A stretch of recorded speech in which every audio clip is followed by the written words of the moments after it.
go ahead and get started. It's right at 11 o'clock. I'm John Lee with the St. Louis Real Estate Investors Association, and we're here with our weekly update with Kathie Davis of the Davis and Travaglini LLC, and we're really thrilled to be here. And Kathie, fill us in. What's going on this week? Okay, so last week, I think we left you hoping that our writ would get ruled on October 13th, which was what they call a hand down date for the Missouri Supreme Court. It did not get ruled. The next hand down date is November 3rd, as in Election Day. So they might be busy with other things that date. I don't know. I think, and I think Greg agrees with me, that they are really just trying to run out the clock to see if St. Louis County will go to phase 2 and we can get off their last nerve and, have our evictions again. So we're still in a stage of limbo with respect to that. We have been contacted by the Pacific Legal Foundation, which I guess is based in California. I don't know, but they are they do a lot of constitutional rights litigation. And they have been looking at the CDC orders and other COVID orders to challenge them. They are very impressed with our writ. Again, great job, Greg Anderson, and are interested in seeing if we want to challenge the CDC order here. And I told them that we would certainly consider it. We have good connections with federal court here, and we would do it there. But, some of you might remember that our plan all along was if we lost the writ, we were going to take another case to federal court. So we talked about that a little bit. I've had some Zoom calls with the lawyers at Pacific Legal Foundation, and we're thinking about doing a combination, having multiple plaintiffs and doing a combination lawsuit in federal court to challenge the eviction stay in St. Louis County and also to challenge the CDC order eviction stays. Now, we're still talking, lawyers like to talk. I don't know how much we're going to talk because I don't think we have anybody really to bill with respect to that, but we're going to maybe be teaming up with them to do that. And we might, at this point, if the writ's not going to get ruled into November 3rd, we might start with the federal lawsuit sooner before that writ gets ruled on. Because we can do it with different plaintiffs and it won't be res judicata or anything. We can do it. Now, with respect to the CDC order, I sent John some guidance that came out from the CDC. And John, did you post that on the group website? Yes, it's on the website. Yes. Okay, great. So, the CDC order came out and said, no evictions and blah, blah, blah. And people didn't really know what it meant. Like usual, we were the aggressive people, the first ones in the pool, and we noticed up a motion with a tenant who gave us the CDC order declaration and said, protected. And we did a motion in front of Judge Lassiter. We lost it, but we felt like we set a good precedent doing this. But the tenant lawyers were hysterical about this, and they were like, you have no right to drag them into court and make them testify about whether or not their declarations are truthful. And I'm kind of like, why not?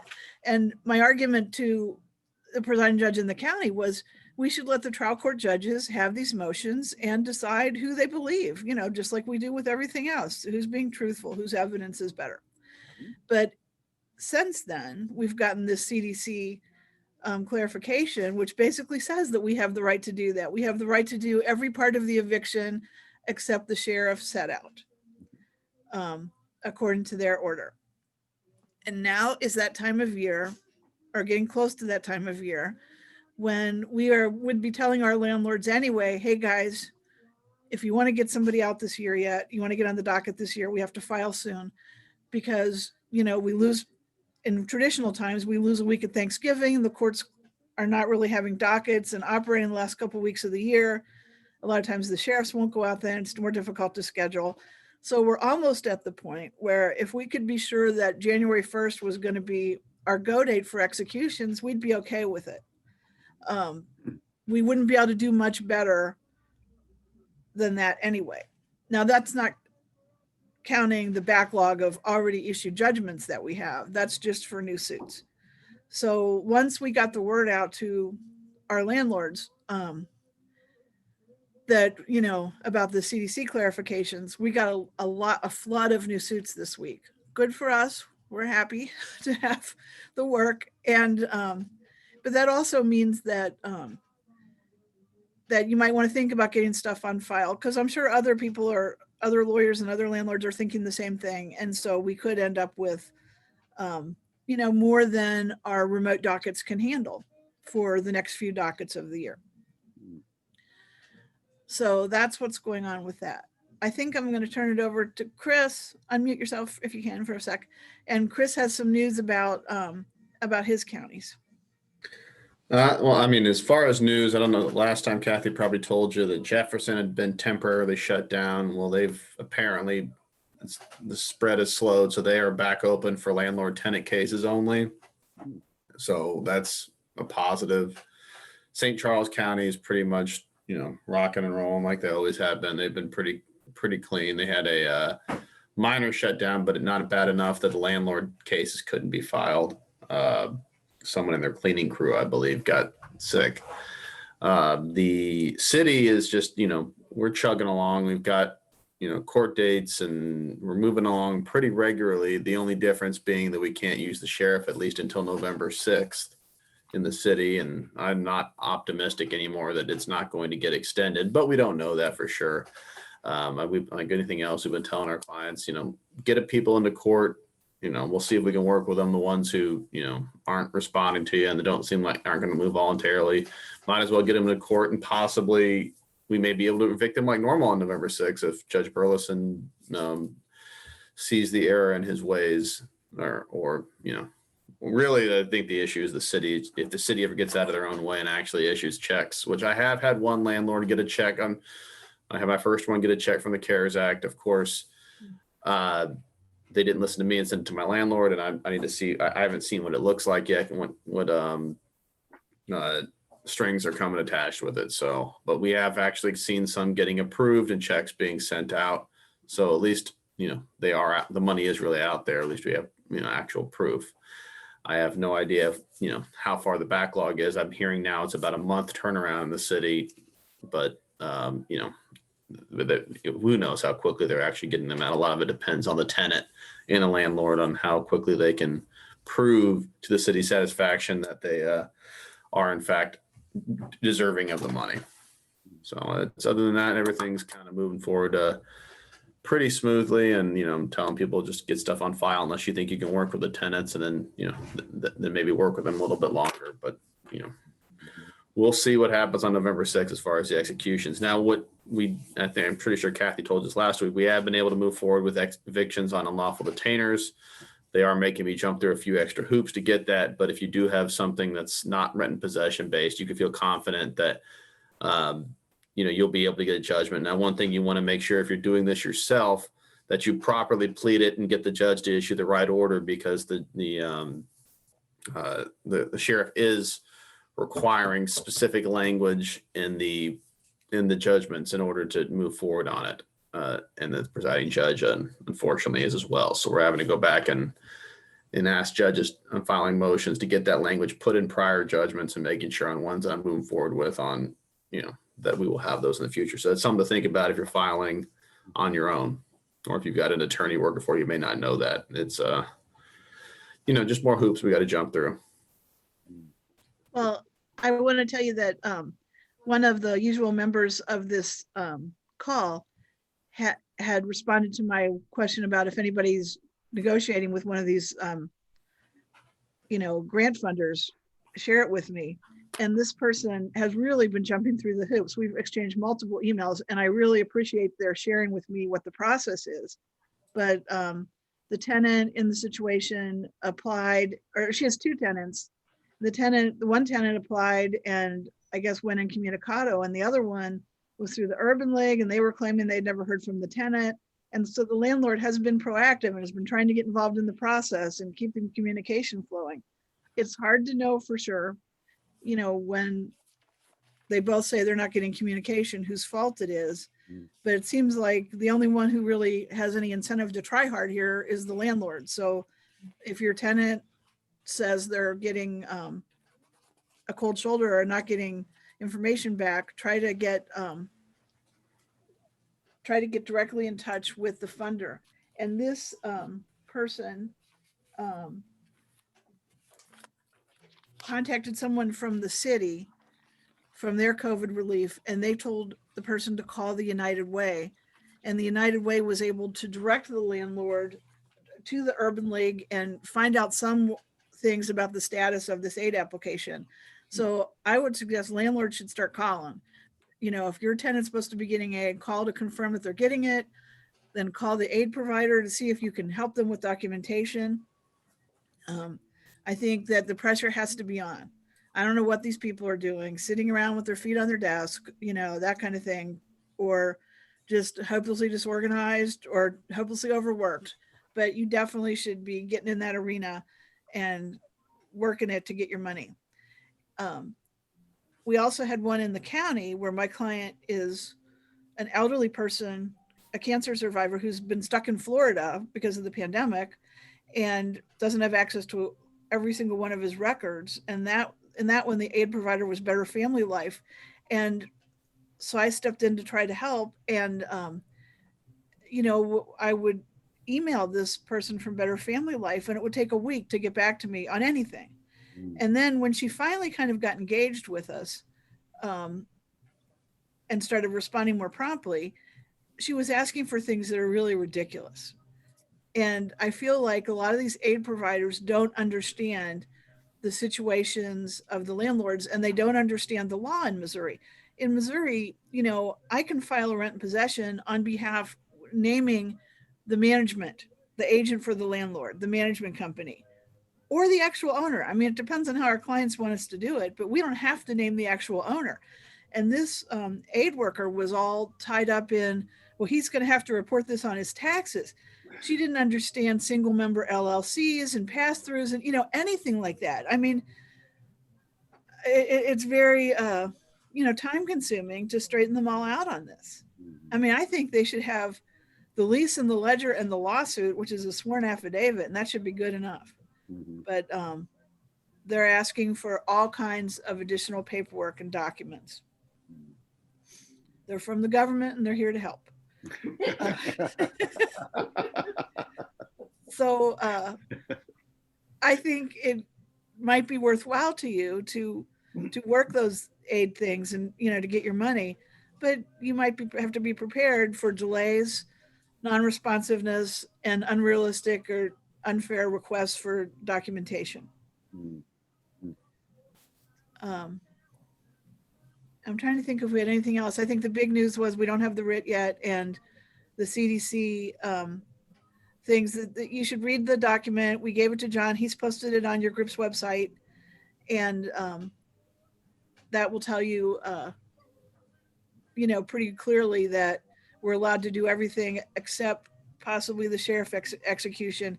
And we only are stopped by the CDC from the sheriff's execution if the tenant has given the declaration. The landlord is not responsible to give the declaration to the tenant. The tenant's responsible to do it. That was another thing we had with the tenant lawyers, who are really starting to get on my last nerve. In the last call we had with them was they wanted the court to order the landlords, or us, the landlord lawyers, to send the declarations to all the tenants. And we're like, no, we shouldn't have to do that. Yeah. You know, we're not representing them. You know, if we start sending them out helpful things, they could get the wrong idea that they're our client, and they're not. You know, we took an oath to represent our clients. You know, the tenant lawyers can do that if they want to. So I'm trying to think if there's anything else. I guess maybe I was talking with John about this before we got on with everyone. We stayed in phase 1 in the county last week. I think we predicted that might happen last Friday, because we had heard some gossip from the courthouse that they were going to go to phase 2, but then there was a big COVID outbreak in the jail. So the judge kept it in phase 1 and cited that as part of the reason. And I saw a headline this morning, just briefly, on the Post-Dispatch online, that they've had more COVID cases in the county jail. And that, for those of you, you know, have been to Clayton, you know that jail is attached to the courthouse. And so they consider it all part of the facility. And under the Supreme Court order, since it's part of the facility, if there's any COVID cases, they can't go up a phase. So we're reluctant to hope that they'll go to phase 2 today, although it is possible. And if they do, we believe that they will start with the old executions and start, going out and posting them and scheduling them. One thing you could do to help us or help your other attorneys, should you be so unkind as to not use us. No, one thing you could do is make sure that we know if the person has moved and you don't need the execution anymore. For one thing, we can get the execution feedback if we withdraw it before the sheriff gets it. And for another thing, that'll help speed them up to narrow it down to just the ones where there's people still there. I know Christine has been in touch with many of our landlords to make sure that we're staying in communication on that. And then that brings me to one more thing I guess I should talk about, because we're doing more of these now, and that's those notices of abandonment. Mhm. And these are useful in situations where you think that the person has moved and you just want some extra legal protection before you take possession, like they've left things behind and that kind of thing. We like to talk about those case by case to make sure that you have a good faith reason to believe that the person has moved. And the rent also has to be due and unpaid for at least 30 days. But it's a 10-day process involving posting a notice, certified mail, regular mail, and then after the 10 days is up, you can take possession. Now, the county council passed some crazy resolution against self-help evictions, and it's possible that if the tenant comes back while you're doing this, the police could be called and that kind of thing. If we're doing these for you, I want you to stay in touch with me. I had a client who did it recently, and the tenant is supposed to, when they get these notices, they're supposed to contact within the 10 days. Well, this tenant didn't do it. The client was in there cleaning the place out a couple of weeks later and went to dump a load and come back, and the tenant had broken back in, and the police were called, and the police said, oh no, you can't do this, and had very wrong ideas about the law. And I'm sorry that it was a weekend and the client wasn't able to reach me right away. But when I did talk to him, I said, ask the police where they went to law school. And he was silent for a second. I said, well, maybe don't do that. But we are willing, to help you and to talk to the police and, that kind of thing, and let them know that we followed the statutory procedure. So that's an additional thing to help you in case you have a situation where the property is probably abandoned and maybe we can get them out. Should I look in the chat? Are there any questions? I see the little button here. Hey, There Kathie, is. Kathie, real quick, I'm looking at the guidance. If you're referring to the guidance that came out last Friday, Yeah. that's one of the questions that's specific. Do the landlords have to make the tenants aware of the declaration, the order declaration? It specifically says no. It says no. That's right. You do not have to do that. We do not have to do that. If the court wants to do it, I think some of the courts might be talking about sending out the declarations with summonses for lawsuits. If they want to do that, fine. There's not much we can do to stop them. Although I feel like the fairness balance is really tilting in favor of the tenant quite a bit. But yeah, you do not have to make them aware of it. Now, you may want to make them aware of aid options. And again, St. Louis City and St. Louis County websites both have COVID hotline numbers and, that kind of thing. So while we can't physically put most people out, you might want to be working those things to see if at least you can get some funds. And as Chris said a little while ago, if you do work something out and get money, run it by us or run it by your lawyer to make sure that you're not giving up other rights or, taking a small amount and signing away the right to collect other back balances and, that kind of thing. I mean, if you want to give up if you want to waive some money, that's fine. That's certainly your decision. It might be smart to do, but you should know that you're doing it. You should do it, go into that knowingly. Okay. So there's a question about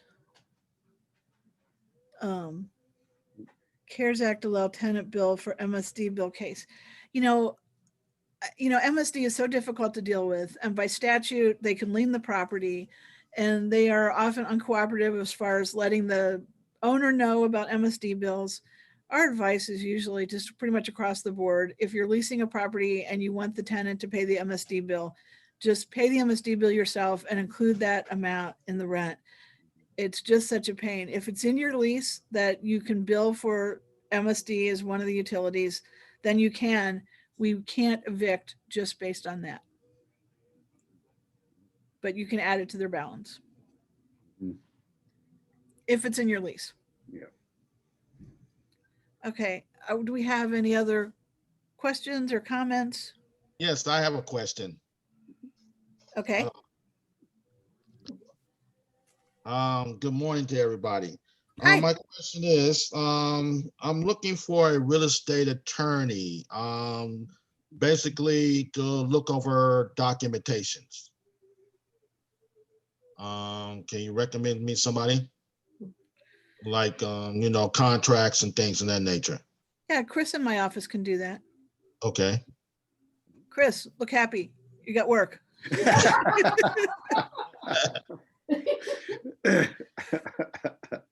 Yeah, Yes. you give me a call. We'll get something worked out. Okay. There are a lot of things that Chris does, and there are a few things that he might bump over to me. But we can generally look over things like that. If it's Okay. something that we don't do or we're not familiar, we have some other lawyers we could send you to Okay. that cost more than we do. So Kathie, I have a I'll keep that in mind. Yeah, well, would you repeat your phone number and your extensions, please, Kathie, and or any way you want us to get a hold of you, including your email? Yes. maybe? my direct line is 314-274-9051. Chris, do you know what your direct line is? 15. Oh, sorry, that's extension. My direct line. Or give out, our main number is 962-1115, and Chris's extension 15, and I'm extension 11. Yeah, my direct line is 314-279-3970. Kathie, I have a question. Yeah. Wait, who's talking? Oh, Mark. Okay. Hi. I have a tenant. Hi. He has not paid his rent. He offered to move. He won't be able to pay the rent. He says, I'd like to use my security deposit for rent this month, which I wouldn't know how. And so he says, I'll move. What do I do now? Well, you're going to, when he moves, you're going to have to credit his deposit to his balance. So if he hasn't been paying for a while, he's not getting the deposit back anyway. However, once he moves, you should still comply with Missouri security deposit laws, which you have to give him a walkthrough, and then you have to give him a written document showing how the security deposit was applied within 30 days of when he moves out. But I mean, I would say to him, yeah, we'll apply your deposit to the balance, and give us the keys. Some landlords like have a whole form that they send out to the tenant who's preparing to move to let them know what they need to do, where to give the keys to, how to arrange the walkthrough, that kind of thing. We always like the more documentation, the better, but you don't want him to turn around and sue you for the deposit. So you want to make sure you comply with those things. I hope that he does get out for you if he can't pay. His mother's co-signed on the lease. Well, is he asking for a complete release, or is he just saying apply the deposit and I'll move? He's saying, I'll move. Well, if he's not asking for a complete release, if you want to, you could turn around and sue the mother on her guarantee. Okay, thank you. Mhm. Appreciate what you're doing. Oh, thanks. We appreciate this time every week, actually. Hopefully I haven't been ranting too much. Very helpful, Kathie. Thank you so much. We do very much appreciate you. And Christopher too, and Christine. Yes. Yeah, Christine's kind of in a mood today, so she's staying in her room. I can relate to that. Very helpful. Yeah. Mhm. Okay, Yeah. guys. Okay, any other questions, Evis? I think you've done such a great job keeping us up to date. Yeah, I mean, We're every question trying. I have, you've answered. And again, I want to thank everybody. I've had some more good reviews on my Google site, which at one point was flooded with all tenant reviews, and they didn't think highly of me. But sadly, one called me like the child of the devil or something.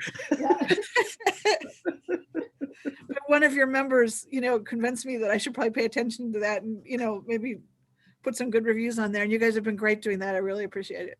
Good. And keep doing it. Anybody that has not given Kathie a review, please go there and do so now, or at least this weekend. Please do that. I'm very grateful for that. Thank you. Yes. Okay, everybody, I guess we'll bow out now and have a great week. Enjoy the fall weather, and we'll talk to you next week. Thank you so much. Okay. Appreciate it. Kathie. All right. Chris. Uh, Okay, and I guess anybody else who wants to hang around here, we're going to have as